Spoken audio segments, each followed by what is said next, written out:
Hi everyone, this is Krishna Mulakapati, working as Assistant Professor in EEE Department, St. Peter's Engineering College.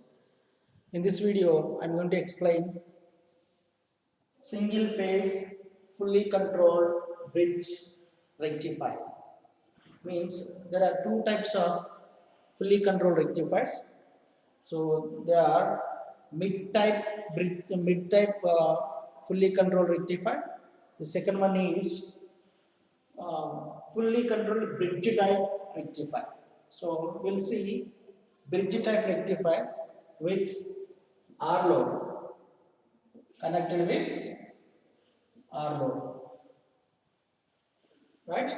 So we'll see circuit diagram first, thereafter waveform, corresponding waveform, then some expressions which are related to the operation of the rectifier. With that, the where we are going to use this type of rectifier, that we will know after discussing all these circuit diagram, waveforms, and its expressions.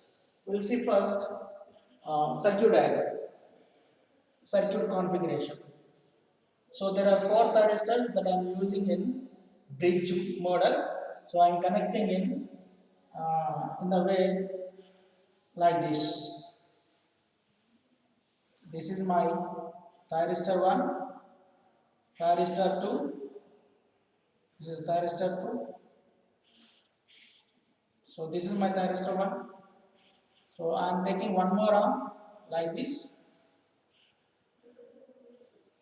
So I am connecting like this. This is another thyristor, this is another. I am giving the labeling for this. This is thyristor T2, thyristor T3, thyristor T4. So why I am giving labeling like this? When we discuss about the operation of this entire bridge, then we'll know why we are giving the labeling like this. Because first, in the first case, means when we apply the positive half cycle of the input supply, this thyristor and this thyristor are going to be operating and coming into on state. That's why, based on that, first the thyristor T1 comes into action, thereafter T2 coming into action. That's why I am giving labeling like this. For this thyristor T1, for this thyristor T2. So I am connecting one source for this. My source is an alternating quantity, that is what? AC supply. The name is giving like this. Look at this. What is the type of supply? This is single phase supply. See the name of this topic?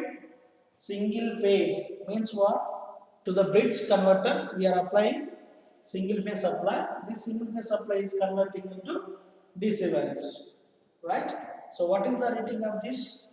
I am giving this as a VS, but basically the ratings of the single phase are 220 volt, 50 hertz AC supply. So these are the things we have to mention regarding to this rating of single phase supply, right? For this, see, this is my bridge type rectifier where I am using 4 thyristors, and this is single phase. I am applying single phase to this bridge, and it is connected with R load. Means output of this converter I am connecting to some R load. This is my load. This is my R load. Okay,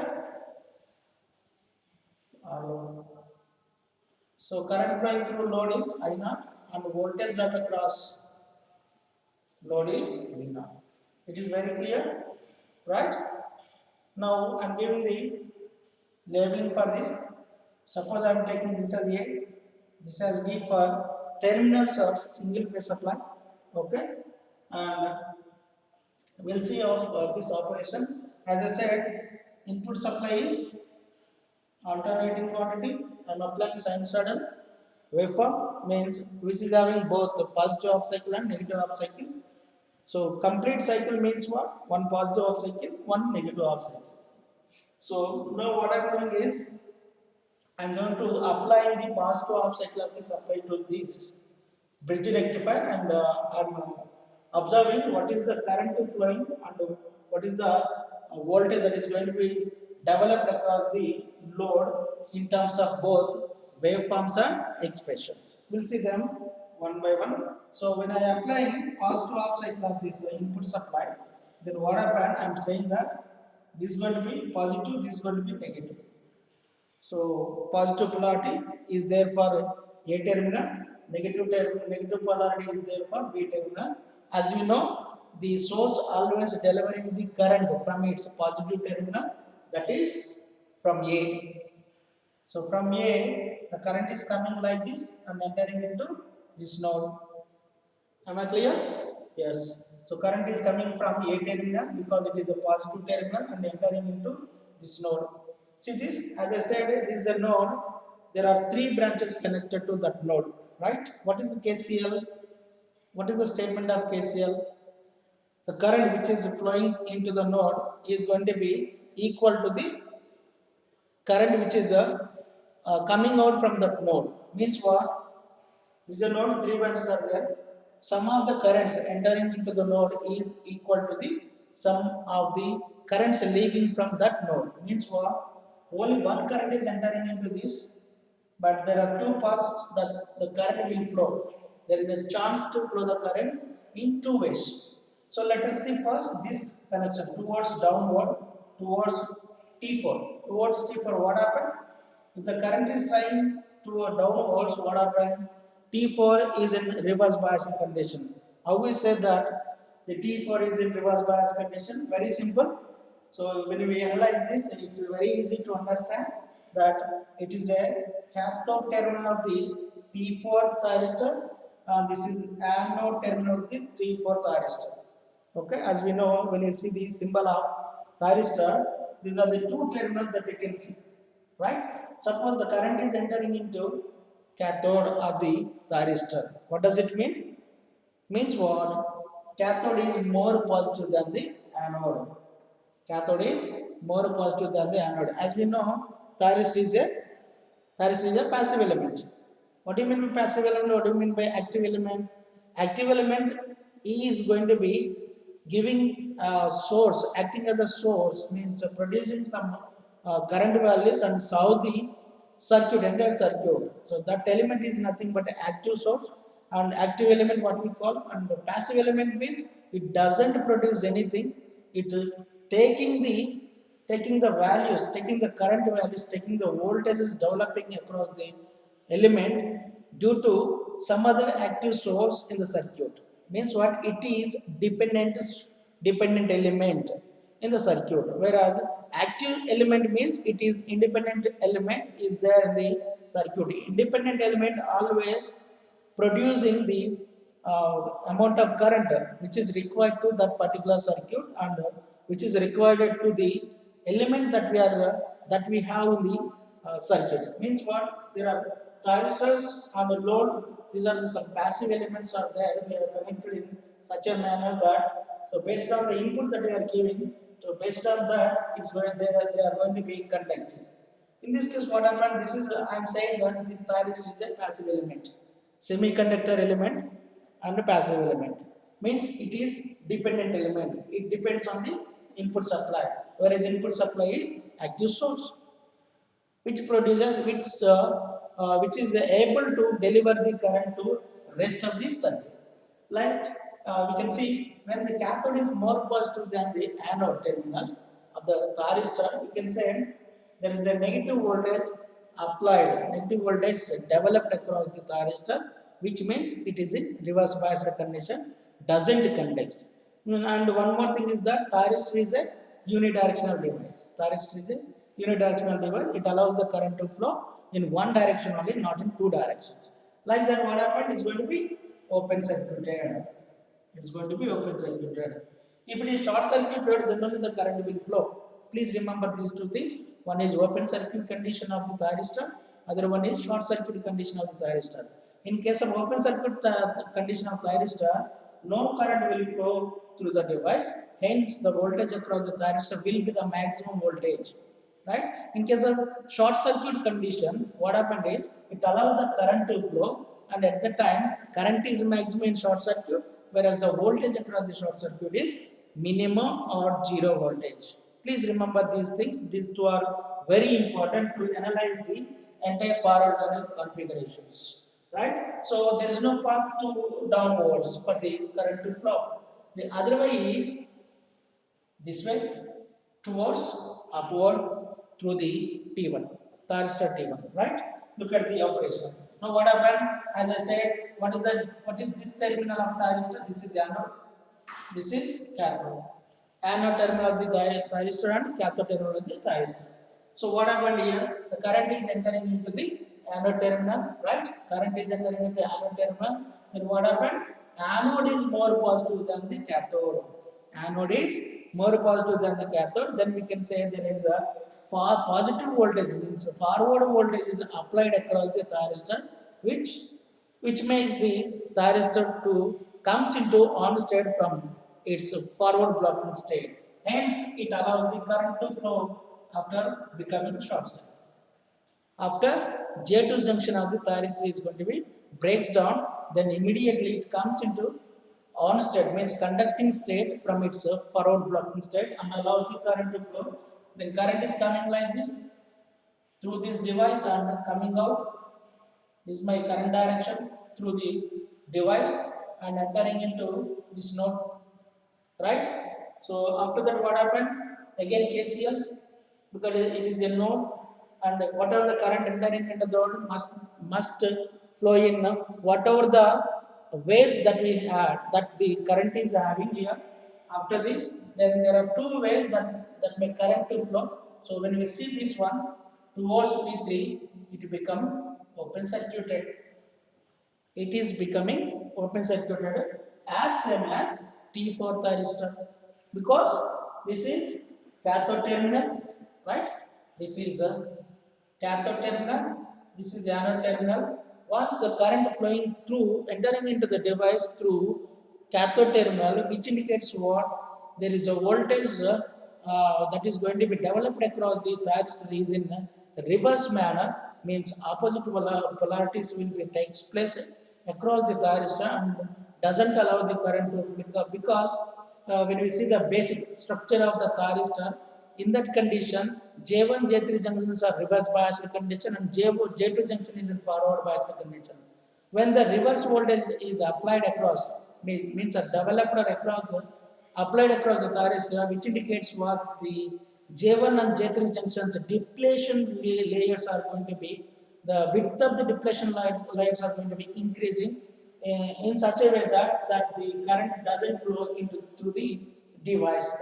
That's why we can say T3 is going to be open circuited and it doesn't allow the current to flow, then automatically entire current will flow through the load like this through R load. And coming back to so bottom side of the configuration, when we see our current is entering into this one. So to flow the current, what we need? A closed path must be there. To flow the current, a closed path must be there. There is no closed path still we discussed. Then what happened? So it is entering into the node again, but as we discussed, it's already open circuited. So no current flows through this way.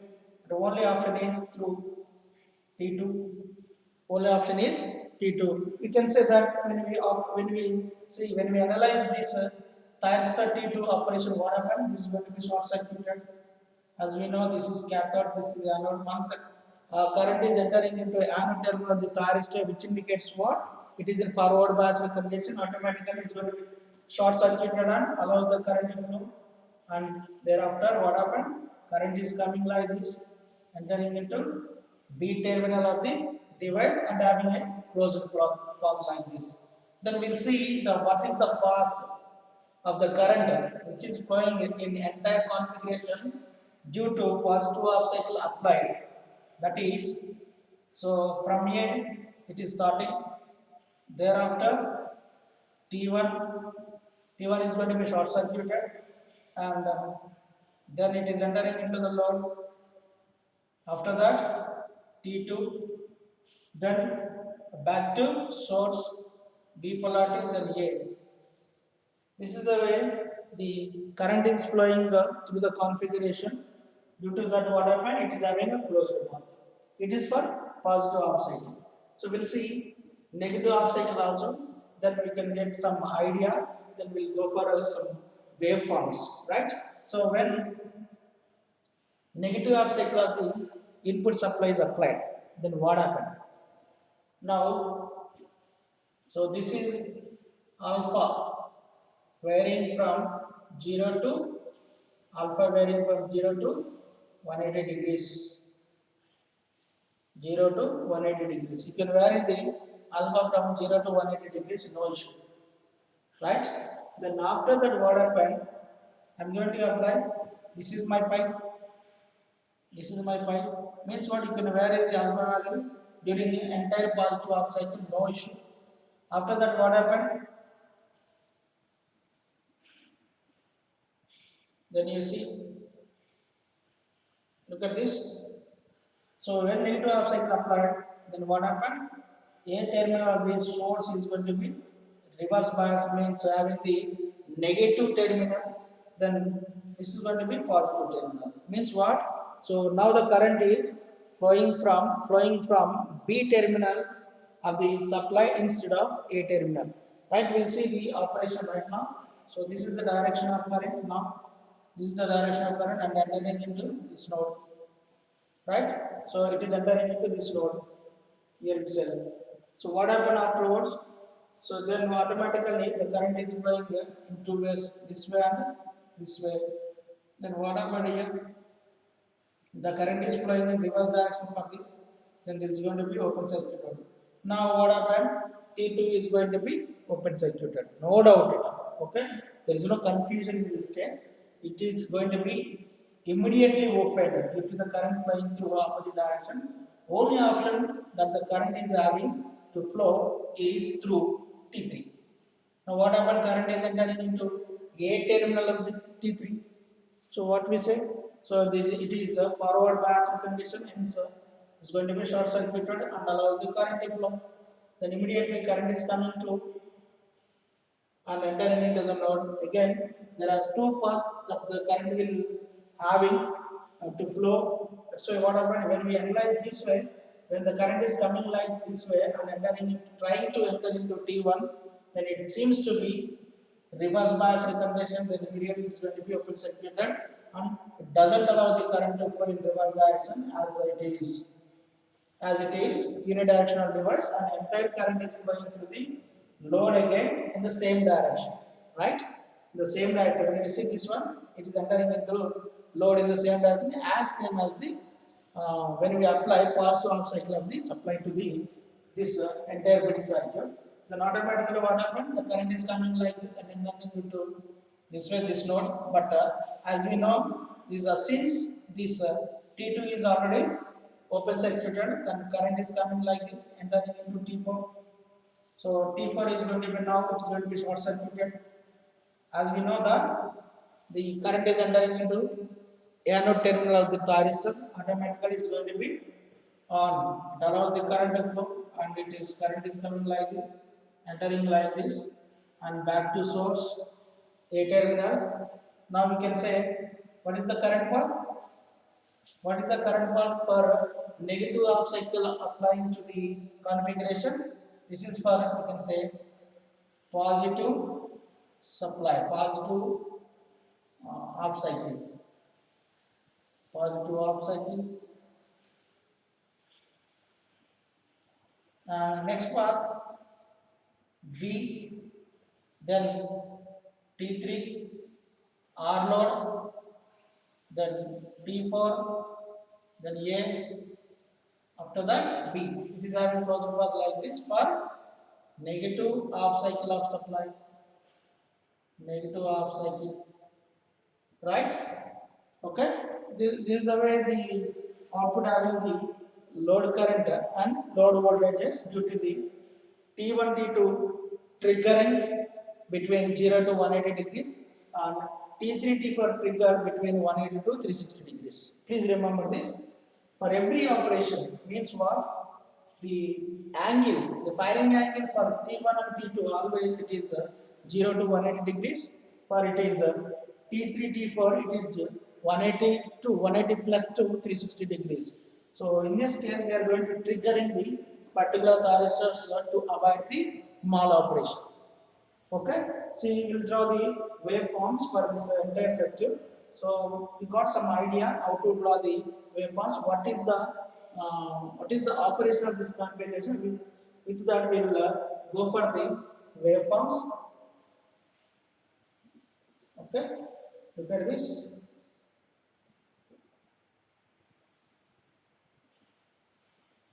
So you can easily understand it and you can easily draw the waveforms once you know the entire operation working of this particular configuration. So first I am taking input voltage. This is my input voltage. Am I clear? So this is my input voltage Vs I am calling. Vs is in RMS value when we say Vm sin omega t. Okay. So Vs is equal to Vm sin omega t is applied to this particular configuration. Then I am taking output voltage. This is my output voltage. All are in angular timings. Output voltage V0. Okay. Since the load is R load, the shape of output voltage and output currents are similar, and no need to go for another shape of the output current because since it is resistive load. Why we are taking the same? Because in case of resistive load, the phase angle between voltages and currents are zero. Phase angle is zero. Hence, we can say that circuit is unity power factor circuit. Due to that, we are not going to take this V naught and I naught separately. The waveforms also, and we'll see mainly omega t and voltage drop across T1 and T2. Voltage drop across thyristor T1 and T2. We already see in case of a control rectifier when we apply the KVL to a particular power alternate circuit, there we have seen three different voltages. Those are input supply voltage and the voltage drop across the device, that the thyristor, and output voltage. Three different values are there in a series circuit. When you apply one series KVL equation to that particular circuit, that finally we concluded there is as input supply is caused to produce both voltage drop across the thyristor and output voltage, and if the thyristor is conducting means what, it's going to be short circuited, and we analyze that the short circuit voltage is always zero value. Hence in that condition, when the thyristor is conducting, the entire input voltage is available across the output. If suppose thyristor is in not conducting state, means forward blocking state, we can say, so it doesn't conduct means it doesn't allow the current to flow to the load. Hence, load current, load voltage both are going to be zero. Hence, we can call that in that case the input voltage is totally available across the thyristor as voltage drop. So that's why we have to take the voltage waveforms for both T1 and T2 because those are going to be conducting at a time. And one more is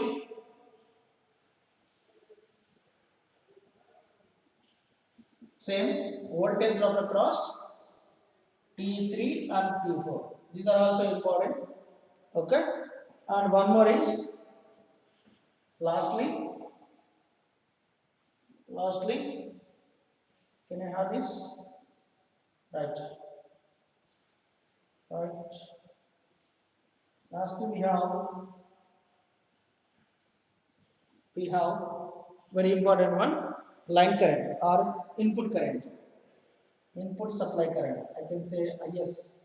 This is VS, this is IS. So IS is very important because it is having a uh, harmonics, more harmonics.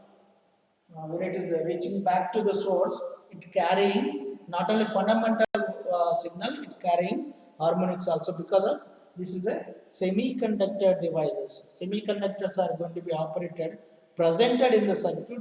Due to that, what happened? Those are more.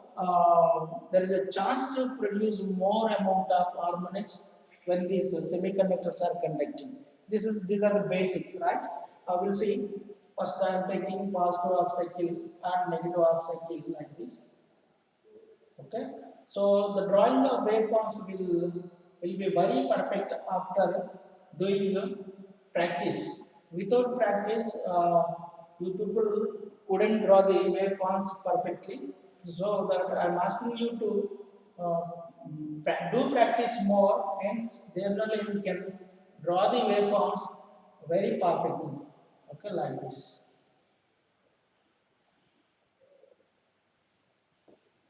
Right? So I'm taking here 2 cycles. I'm taking 2 cycles. So 2 cycles are enough for me to analyze this circuit. Right?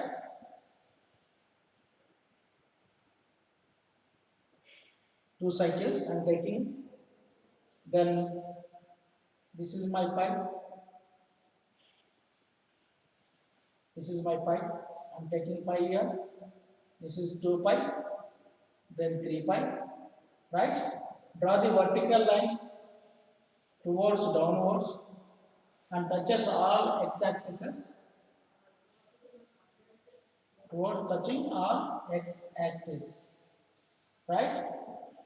Like this. Also extend these all. Extend all these. Right? Then you take one more line over here and extend these two. Extend.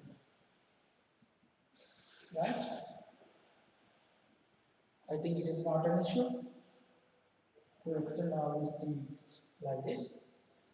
Then we have to take alpha, firing angle. What do you mean by firing angle? Firing angle is an angle at which at the instant when the SCR comes into conducting state. Right? After giving the gate signal only, the SCR is coming into action. Right? So I am drawing the. This is for triggering pulse for both T1 and T2. During negative half cycle, I want to give the triggering pulse to remaining two thyristors, T3 and T4. So for that I am drawing here like this. Okay, and again this for entire cycle. And coming to second cycle, again I am taking alpha, right? And this is having one more alpha. So this will come after doing more practice only. You can draw the waveforms very clearly and perfectly.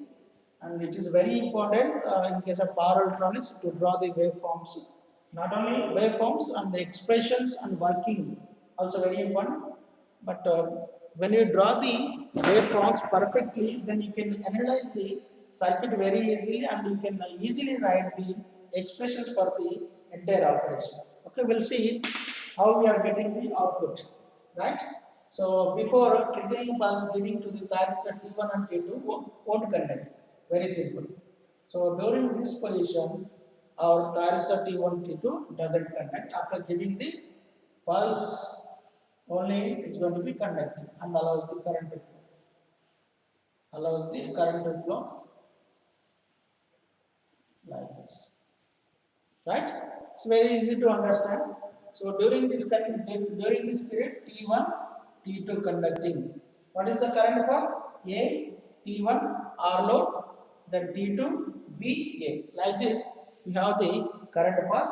Then after what happened? So during this condition, no conduction takes place. Soon after, supply reaching to 0, automatically T1, T2 comes back to forward blocking state. How we say that? What we call this type of rectifiers, converters are called line commutated converters. Line commutated converter means line voltage will bring back the T1 and T2 to its forward blocking state from its on state, from its conducting state naturally happening because of the line voltage. Due to that T1, T2, the current flowing through T1, T2 means what we call anode current. Anode current is going down, fall below the holding current of the device. Automatically T1, T2 comes back to 0. Then after this, negative half cycle applied means during the negative half cycle, T3, T4 are going to be conducting. Due to that, what happened? So this is my output, because in both the cases, current entering into the load through one side only, from top side only, not through reverse direction. Though you are giving the negative half cycle, we are getting the positive voltages. Positive voltages. That's why during this period T3 T4 conducts. Again, I am applying second cycle, and the same thing happening. Like this, we are getting output. So we have one more here. This is pi, right? This is pi. This is T1, T2, T3, T4. Right? What is the alpha here? This is alpha. So this is pi, alpha to pi. Then we'll see voltage drop across the thyristor T1 and T2. You can say thyristor T1 and T2 not conducting during this position. Hence we can say there is no voltage drop when they are conducting. Thereafter what happened? During negative half cycle, the whole negative voltage is applied, negative voltage is available across T1 and T2. Then again positive voltage, then 0, then negative, like this. This is the way voltage is available across the thyristor T1 and T2. So when you see the operation of this, during this, what happened? Negative half cycle is available. Negative half cycle is available. How do we say that? Look at this. How do we say that the negative voltage is available across the thyristor T3 and T4? Always thinking that because we are applying positive voltage, there we can say the across the thyristor also must be positive. But what happened here is it's the beauty of this operation. If it is positive half cycle across the thyristor, then what we call T3, T4 both are going to be conducting. But what happened is what we are saying, negative voltage is available across the thyristor T3, T4 while T1, T2 conducting. Let us see how it is happening. Right? So look at this. When positive half cycle is applied, I told you that when the current trying to move this way, what happened? Cathode is more positive than the anode. Cathode is more positive than the anode. What does it mean? Negative voltage is available across the thyristor T4. This is very clear. Next, coming to when the current is coming and entering, trying to enter into this T3, then what happened? This is cathode, this is the anode, we can say plus minus. So, right? Cathode is more positive than the anode. Hence, we call the voltage across T3, T4 during positive half cycle applying. Then what happened? It is the negative. Then what happened? This is positive. During this value, it won't conduct. Conducting up to 2 pi. Then it is having voltage like this, conducting 2 pi. Like this. So there is a difference between these and this. Then we'll see lastly, very important one. So the direction of source current. So in many books it is not been given. I'm just giving to you this how we are going to get this value. Once this T1 T2 conducts automatically it is having the same value, same current value as same as load. As same as load, it is having the same nature, no doubt. Then after that, what happened? This is the portion no thyristor is conducting. This entire portion, no one thyristor is conducting. All thyristors are in off position. Hence, what happened? There is no this portion, entire portion doesn't give any output. Means what? No current path to flow. Thereby, what happened? During this condition, there is no supply current as same as the load current. After that, what happened?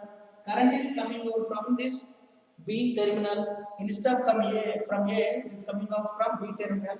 Then we can see the voltage is the current is in reverse direction till next 2 pi.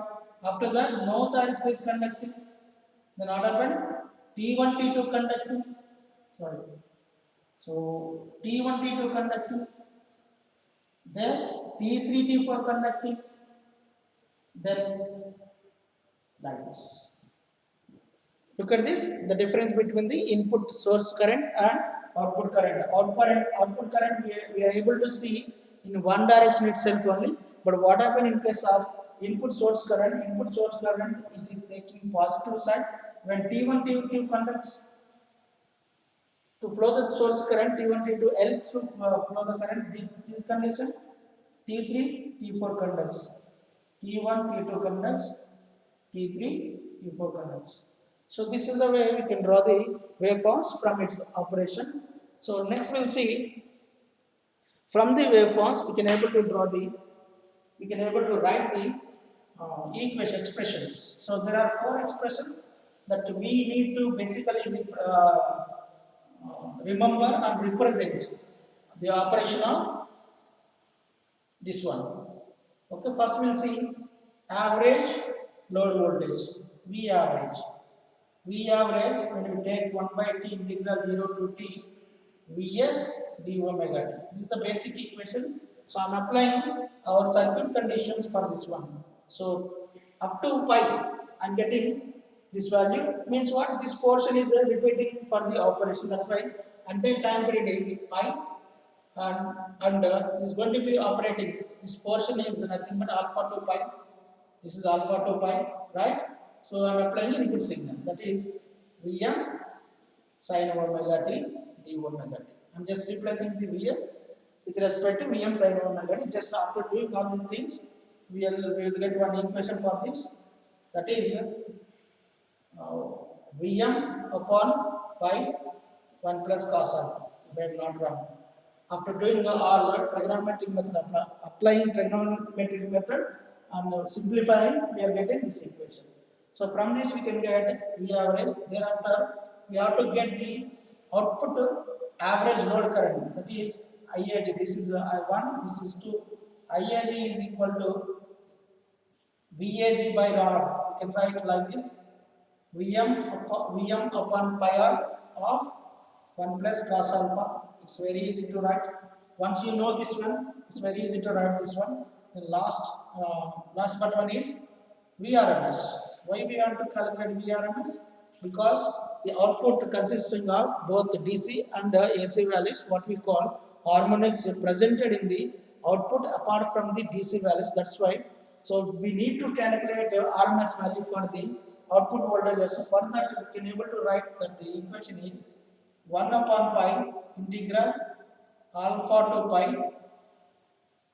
pi Vm square sin square omega t d omega t under root. After solving this, we will get one equation. After solving all these things. That is, we can able to write the equation for the Em of, sorry, this is Pm of pi minus alpha by 2 pi, pi minus alpha by 2 pi plus sin 2 alpha by 4 pi 1 by 2. If I am not wrong, this is the equation. Okay, this is for VRMS, right? And the last one is IRMS. IRMS also is very important.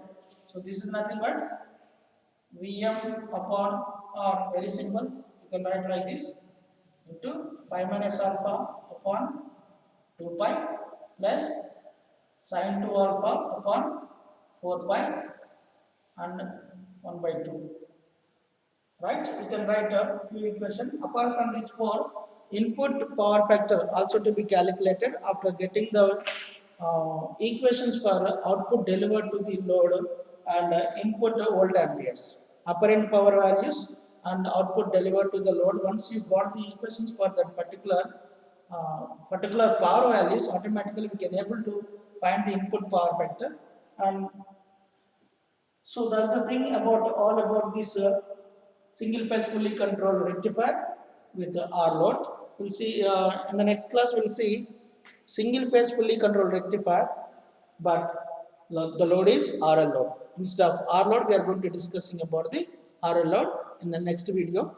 Thank you.